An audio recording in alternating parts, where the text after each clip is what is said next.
আপনি সুস্থ আছেন বলে অভিনয় করছেন না, আপনি অভিনয় করছেন বলে সুস্থ আছেন। একদম খাঁটি কথা বলেছো, সঠিক কথা বলেছো। আমি অভিনয়টা করে যেতে পারছি বলে আমি এখনো সুস্থ আছি। বেঁচে থাকা কেন বলছেন? এটা তো বেঁচে নেওয়া। প্রতিদিন একটা সৃষ্টিশীল কাজের সঙ্গে যুক্ত আছেন। আমি যদি শুটিংই না করতে পারি তাহলে আর বাঁচা কেন? যদি এখনো আমার মধ্যে যৌবনের কোনো কণা জ্বলে ওঠে, সেটা শুধু আমার কাজ করতে বলো, আর আমি কিছু চাই না।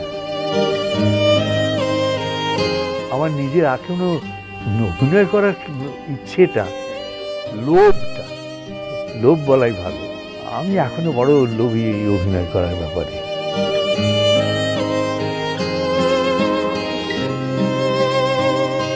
যা কিছু আমার, যা কিছু আমি, সবই তো বাঙালির দেয়া।